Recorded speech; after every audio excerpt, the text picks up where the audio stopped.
Hey everyone, Pre-Planner Hassett here, leading intuitive business strategist and women's transformation catalyst.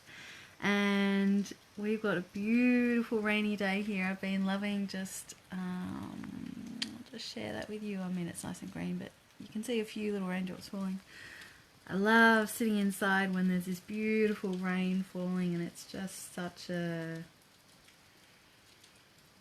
calming, beautiful experience for me. Hey Lisa, how are you, gorgeous? Hey Christine, hey gorgeous women. I know you're going to have some beautiful reflections on what I'm talking about today, so I look forward to having you contribute and hearing all about it. So today I wanted to chat about what it is that you're allowing into your experience. So and how that affects your energy. So I talk a lot about how, as women, a lot of my work is around supporting women to bring forward all of who they are, because that is when we are in our greatest capacity for power and for magnetism and for really creating the results that we want, because we are in the greatest alignment.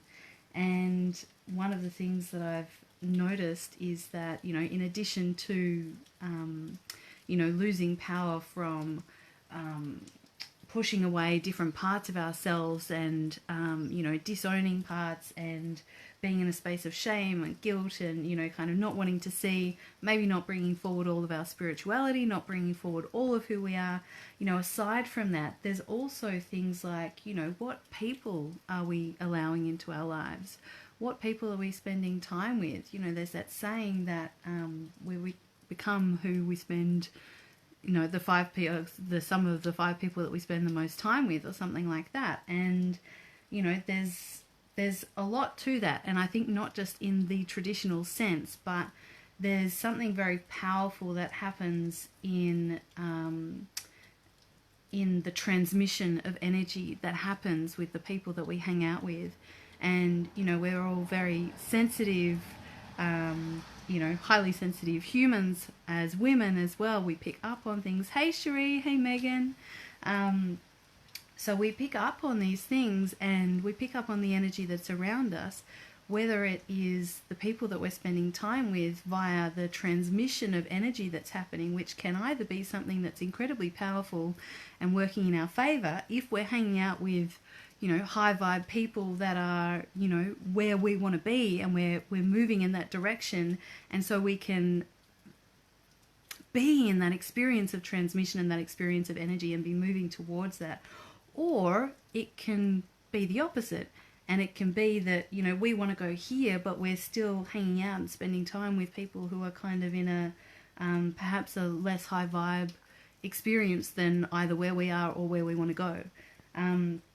So one of the things is around people. Another thing is around like social media and emails and news and other media and the information that we actually take on board. And of course, I know that you know this, everything has an energetic signature, right? So everywhere that we open ourselves to have an experience with something and interact with a piece of information, a piece of media, a piece of music, a show, whatever, a human, everything is having an impact on us and our energy. So I just really wanted to have a chat today about the awareness around this, and the awareness also taking it to another level of, if we are allowing these things in, then what's underneath that? Like, why is it that we're allowing in these things that we probably know are not really serving us at the deepest level? And I'll give you an example of my own. So I watch Netflix with my partner, Tom, and it's something that we have been doing at nighttime, as kind of a wind down thing. And it also has felt like a way for us to connect. Hey Diane, how are you, beautiful? Feels like a way for us to connect. And but obviously in reflection, I have been aware, perhaps not always in the moment, but always, this awareness that some of the things that we've watched have not been things that I would choose to watch, have either been violent or just not high vibe in any way, not adding anything to me. It's like eating fast food. There's no nutrition that's being added, so it's kind of like, what's the point? It's empty. So, then for me, in this situation, it's like, okay, so why am I choosing to allow this into my field, this thing that's not adding anything to me, and in fact is taking away, because that time could be spent doing nothing, which would actually be soothing to me, or putting something good in. So it's actually a detraction from my experience. So then it's a matter for me, this experience, why am I allowing this to go on? What's underneath it? There's this desire for connection with my partner. Are there other ways that we can connect that would be, actually adding something to my experience rather than detracting? And of course the answer is yes. But it all comes from this space of awareness, and Netflix is one example. Humans in our lives is another example. Obviously, I mentioned, social media, emails, like the groups we're connected with on Facebook. If things aren't serving you and aren't adding to your experience, then there's a high chance that they will be detracting from your experience. Hey, beautiful Nancy. So what does that mean? If they're detracting from your experience, you've got a choice. You can go. I went through recently, and because I, am a lover, and so I generally say yes when people invite me to things. I'm like, oh yeah, that sounds interesting. That could be of value. And I went through recently, and I looked at, okay, so which of these groups still feel in alignment, and I left a number of them that didn't feel in alignment and didn't feel like they were adding to my experience. So, this is something that we can do actively to remove additional distractions, and we can turn off notifications. We can remove apps from our phones. We can get extensions for Chrome like Newsfeed Eradicator, which for me, when I go on Facebook, means that because I use it a lot for work, it means that when I go on Facebook on my computer, I don't see a newsfeed. So I just see notifications and messages and that kind of stuff, because I know what a what a time suck it has been for me in the past. And you just see one thing that catches your eye, and it's absolutely the point of it. It's the way it's set up and designed. I see one thing that catches my eye, and then all of a sudden I'm down a rabbit hole, and an hour later I'm like, whoa, what did I come here for? Have you ever had that experience? I bet you have. So this is all about having clear and self-loving boundaries.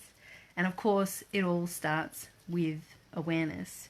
And I'd love to hear, because I know that you're all extremely self-aware, and I know that you will have had an experience of this in the past where you've noticed something that's no longer been serving you, and you've taken some kind of action towards rectifying that, whether it's been a reduction in whatever that thing is, or whether it's been an elimination, or whatever it's been, or a shift, a transition into something different.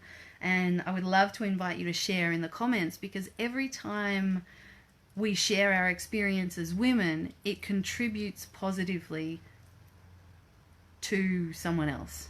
It really does. And I would personally love to read yours. So if you feel to, I would love to invite you to do that. Of course, you don't have to.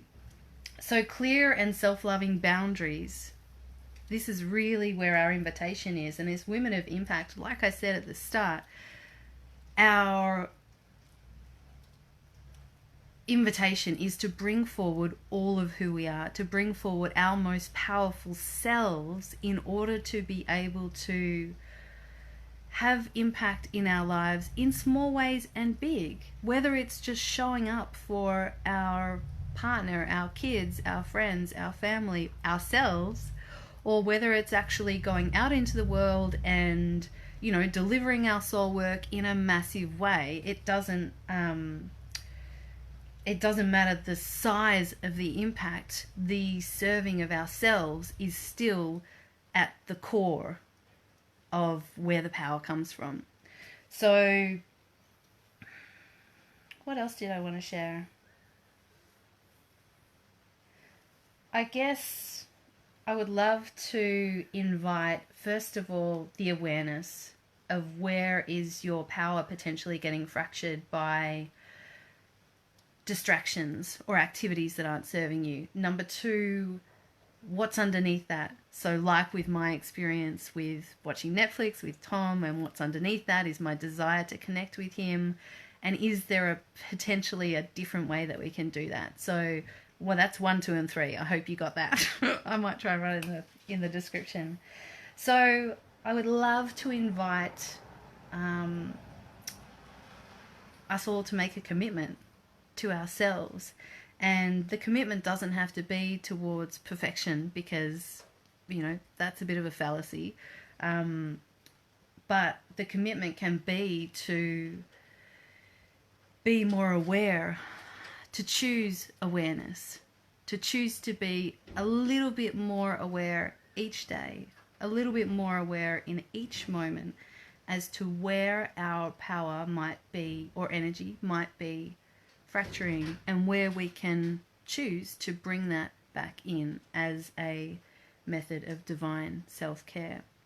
So thank you so much for joining me, and like I said, I'd love for you to share anything that feels pertinent to you, or if there's any story of yours that you feel would benefit you to share and might benefit others as well. I really appreciate you contributing in that way. So I'm sending so much love, and I think a lot of you know that the work I do is all around supporting women to bring their divine soul work forward, to really harness their power in the most incredible way possible, and to package their brilliance and sell high end, so that we are no longer feeling shackled to the man in whatever way. And I've had some, beautiful messages from clients recently speaking of their ongoing results that are happening, since they've been working with me, and it is absolutely heartwarming. I totally love it. So